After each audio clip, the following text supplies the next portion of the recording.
この動画はストーリーの途中です。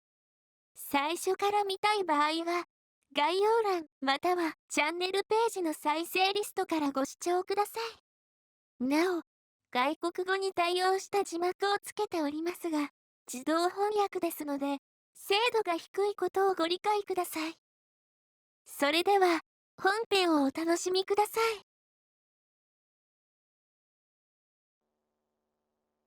い。あ、出没、時奪いの大怪盗。第2章行くんだ。しかも読み上げあるし。聞いてなかった。第2章行くんだ。ある日の朝。結構ボリューミーな第1章だったけどな。司、お茶を。所長本名なしか。はい。俺は掃除を一時中断し、所長のカップにポットから紅茶を注ぐ。彼女は回転椅子に腰掛けながらレモンティーを一口すすると満足げに微笑んだ。すまないな。駒使いのようなことをさせてしまって。いえ、仕事ですから。掃除、お茶汲み。どちらも所長の助手として課せられた業務の一つ。ありていに行って雑用だが、屋根と食事を提供してもらっている身だ。文句どころか感謝しかない。この日課をこなすことで探偵に必要なひらめき力が養われると所長は説いていた。が、そっちは 200% でダラメだろう。それにしても来ませんね、依頼。俺がこの時代へ来てもうすぐ2週間。例のマリモ事件を請け負って以来、チェリー探偵事務所は前にも増して梨のつぶてが続いていた。司よ。昔から言霊といって言葉には力が宿るものだ。お前が来ないとつぶやくことでそれが現実になってしまう。わかるか？ああ、なるほど。毎日ここで待機している以外にやることもなく、たまに扉がノックされたかと思えば、大抵は遊びに来た瞳子さんたちである。結果として俺たちはただずっと一緒に過ごすだけとなっていた。というわけで、客が来ないのは仕方ないので、昨日の将棋の続きでもしよう。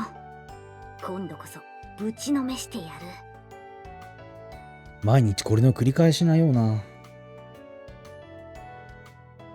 案件さえあればいくらでも動けるのに悲しいかな、動く方向さえ定まらない現状。事務所のためになるなら俺が宣伝とかしてきてもいいんだけど。そこまで言うならお前が事件を探してみせよ。この時代の新聞を読むのもまた修行の一つだ。なるほど、一理あります。所長は口を尖らせつつテーブルの上の新聞を広げた。実際新聞はリアルタイムの世相や情勢を知れる貴重なメディアだ。ネタ探しと思って見るのも悪くない。何々、神田に人食い野良犬出没、注意されたし。100年前は狂犬病のワクチンとか予防接種とかもねえから噛まれたら終わりだろうな。ああ、2年ほど前からたまに報告されているやつだな。だが事件というにはまだ弱い。そうだろ、野良犬なめんなよ。野良犬なめんなよ。漢字だらけの右から左へと書かれた文字に戸惑いつつ、俺は次々と見出しを読み上げていく。気温効果、牛乳値上げ。あまり大したことない記事が続くが、所長、なんかそれっぽい記事ありましたよ。ほう。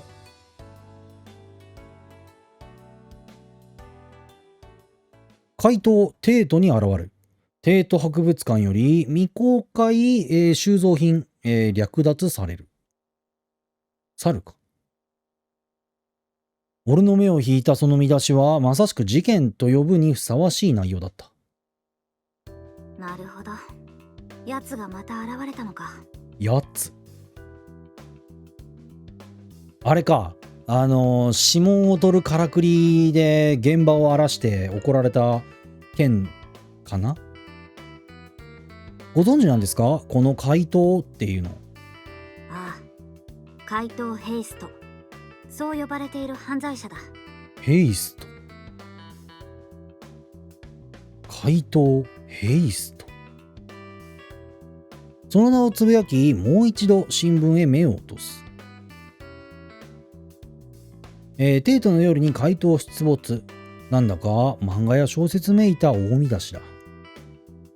奴が初めて現れたのは2年ほど前だったかな。以来テートを股にかけて暗躍する神出鬼没の悪党、猿名画だったり猿ジュエリーだったりとお宝と言われるような一品を多く盗み去っている。これはまさしく怪盗ですね。奴は手口も華麗で隙がない。毎度盗んだ現場に明々白々な証拠を残しながら、無能な警察は未だに尻尾をつかめていないのだからな。明々白々な証拠ですか。ちょうどいい。少し待っていろ。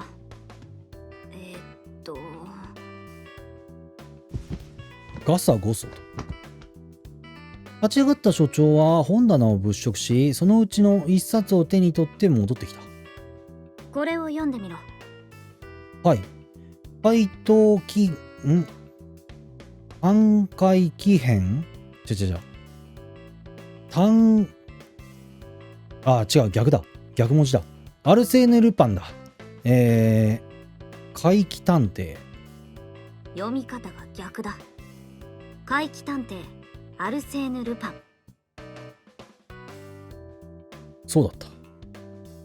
相変わらずこの時代の横文字というやつは慣れない。アルセーヌ・ルパン。ああ、ルパンですね。それなら知ってますよ。ほう。ならばホームズと同じく未来でも知名度を誇っているというわけだな。ルパンといえば怪盗であり、怪盗といえばルパン。確かに。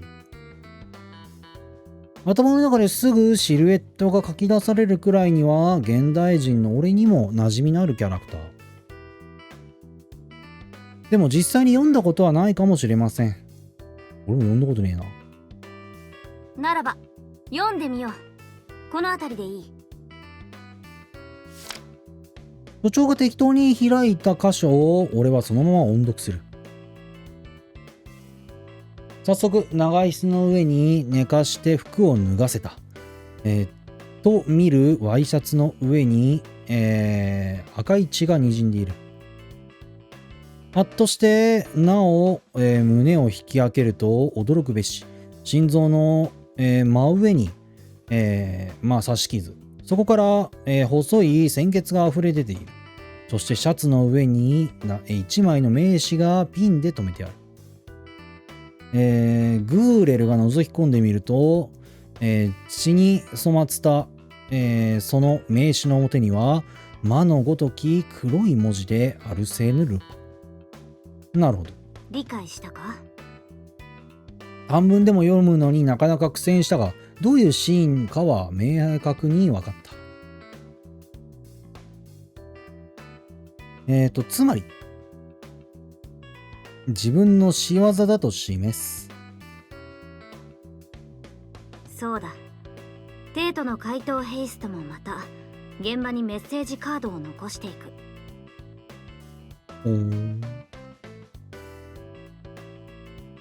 新聞の記事を読み直すと、今回も残されたメッセージから怪盗の仕業と割れたようだった。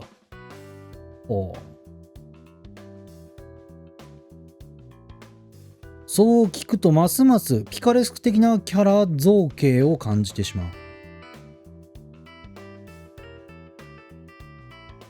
挑発的な犯罪者ですね。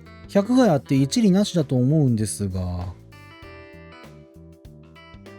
ああ、それに奴が奇妙なのはメッセージだけではない。盗み出す品だって一級品のことこそ多いが、たまにとんでもなく地味なものを盗むこともある。基準が全くわからない。まさしく謎の悪党ってなところですか。今回は上野の博物館に現れたのか。ま、確かに奴好みの品が多そうな場所ではある。イメージ通りすぎるくらいイメージ通りの回答。でもならちょうどいいじゃないですか。デートを脅かす大怪盗、その正体を暴いてやりましょう。名探偵っぽいですよ。あれやっぱり一回失敗しとるんや。モーリス・ルブラン著813を本棚へ戻しながら、所長は苦々しい顔を浮かべる。まさしく彼女好みの事件だと思ったのだが、案外思いのほか乗り気ではない様子。ダメでした？いや、ダメとは言わんが、気乗りはせんな。怪盗 vs 怪盗なんて素人でも心躍るライバル関係だと思うのだけど、所長がホームズを名乗るのだとすれば、これ以上ない好敵手のようにも思えるが、ホームズだったらモリアーティなんだけどな。でもまあ怪盗の相手をするのも別に悪いわけではないか。確かに今の作品813は傑作だ。だが私としてはあまりルブラン作品は好きではないんだ。ほう。意外というか。いくら名探偵の代名詞とはいえ、わざわざドイルのホームズを登場させるのはホームズ人気にあやかろうとする意図に見えてしまってな。あただの候補の範疇ではあるが、それもあって怪盗気取りというのは気に食わん。そういうものですか。未来でもパロディ作品、パスティッシュもたくさん出てると思うけど、単にリスペクトの問題か。現代に通ずるのかどうかはわからないが、シャーロキアンの心情というのも複雑らしい。では結局、やはりネタになりそうな事件もないと。残念ながらそうなる。さあ、将棋の準備を。チェスじゃないんだな、そういえば。ああ、ごめんなさい、所長。まだ続きが。事件のあらましは読み上げた通りだったが、その文末に強調するようなフォントでさらにこう書き連ねてあった。怪盗ヘイストを捕まえし者に金200円の懸賞。本書より贈呈。大日本帝国警察。これって要するに賞金首ってことですかね。指名手配プラス懸賞金、いわゆるウォンテッド。こんなものを、新聞に載せるということは、それだけ警察も頭にっていう流れになると、なぜそれを先に言わん。こうしちゃいられんぞ。奴の影に怯える帝都200万市民の嘆きが聞こえるようだ。なんかこういうすごい馬鹿げたやりとりも、話が進んでくにつれできんくなってくんだろうな。所長、回答は好みじゃなかったんじゃ。先ほどまでの態度からは一転、がぜんやる気に満ちて立ち上がる所長。その変貌ぶりは目の色を変えるという表現がぴったりな。帝都の安寧を脅かす怪盗気取りの不心得者。許してはおけん。今こそチェリー探偵事務所の総力を挙げて奴の正体を暴くとき。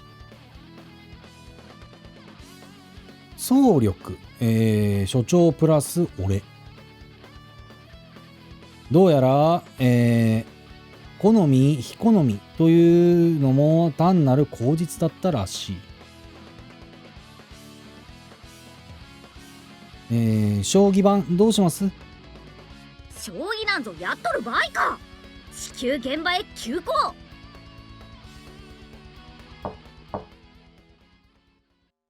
何？お客さん？まさに事務所を飛び出そうとしようとしたところへ、控えめなノックが響いた。司、応対を。はい。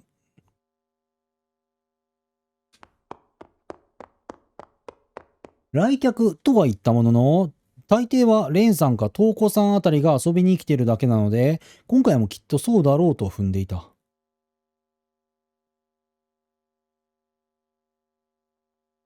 だが、訪れた人物はあらゆる意味で予想外の相手だった。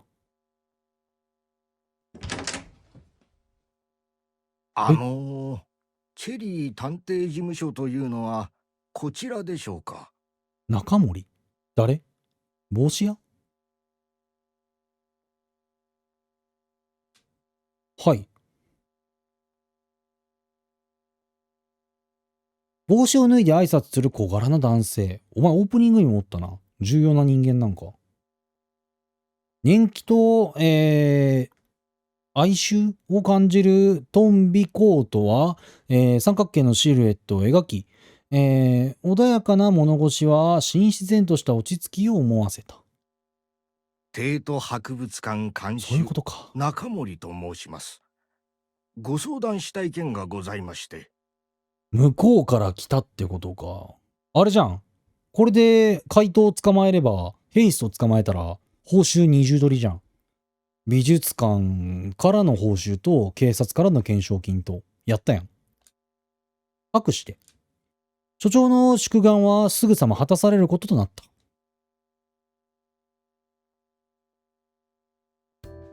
それで博物館の監修さんがご相談とは一体どういうご用件でしょうか？はあ、それが語るも奇妙な話でございまして。気づいてるくせに。今語っていたばかりの怪盗絡みだというのは察しがついているくせに、所長はそ知らぬふりで落ち着きを演出していた。しかし先ほどから足元がうずうずと動いているのを俺は見逃していない。置き手紙が。無論問題ない。ありのままを伝えていただきたい。日本語で大丈夫ですか？なるほど、そういうことか。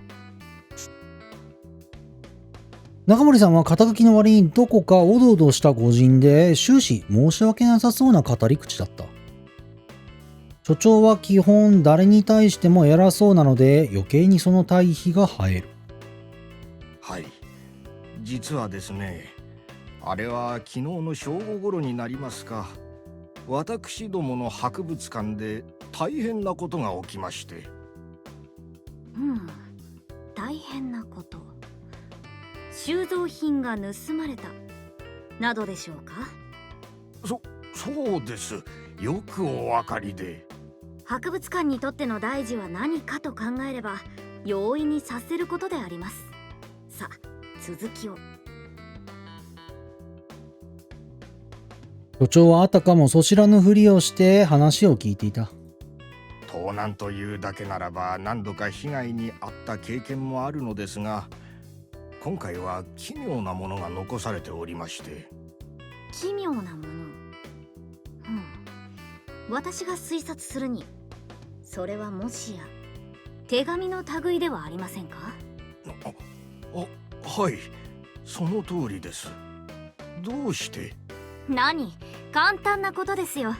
奇妙なものとだけ聞けばいろんな物体を思い浮かべそうなものですが、あなたが所持しているのは小さいポーチだ。相談のついでにその何がしかを持ってきているだろうと踏まえれば、その届け物というのは軽く携帯性が高いものと推理できる。奇妙だと称したのは内容が奇妙だったからだ。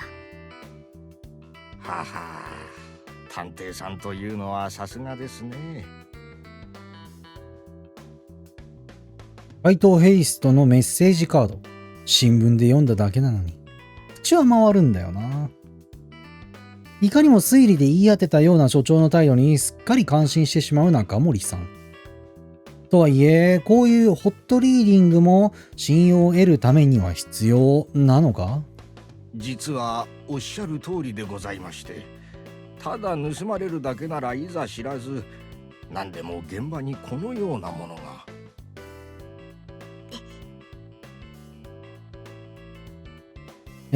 所長は中森さんに見えない机の下で、拳を握っていた。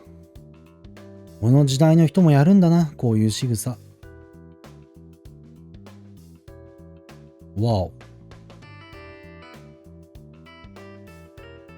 これはメッセージカードですね。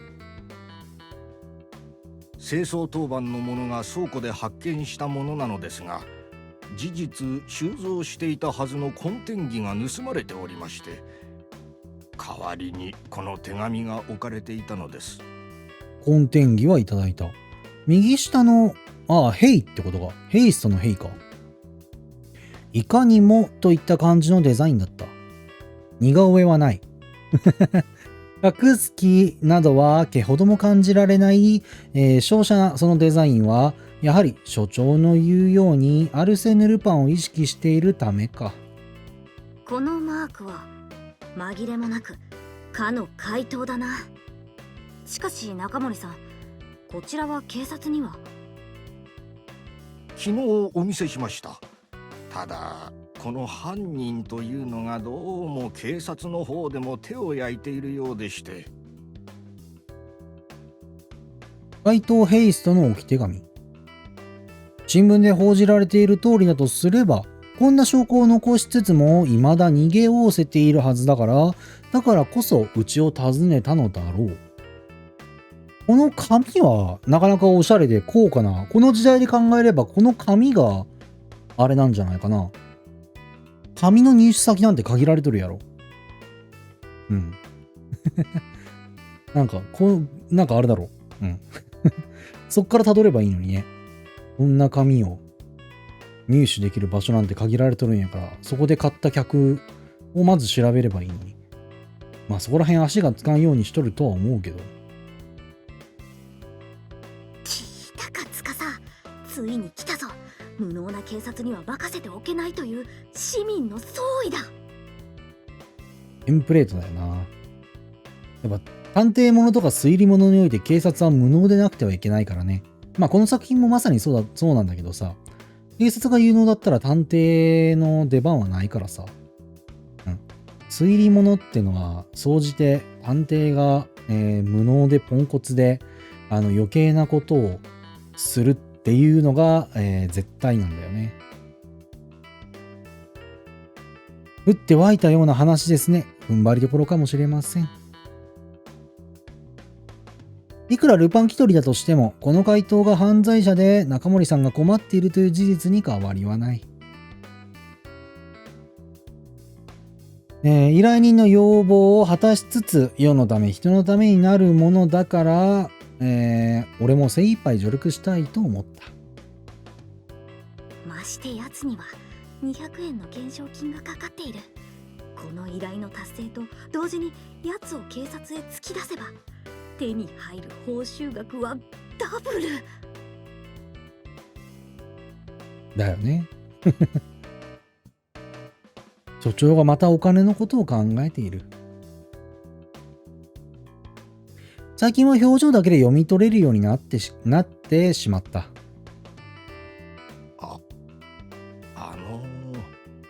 大丈夫でしょうか。おっと、失礼しました。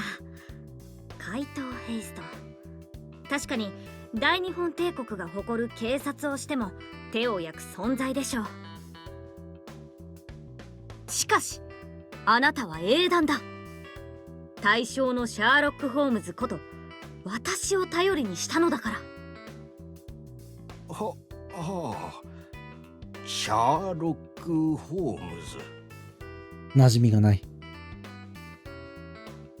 アーサー・コナン・ドイルのシャーロック・ホームズ作品はこの時代、まだ、小室大録なる名前で、訳された日本版しかないと所長に聞いていた。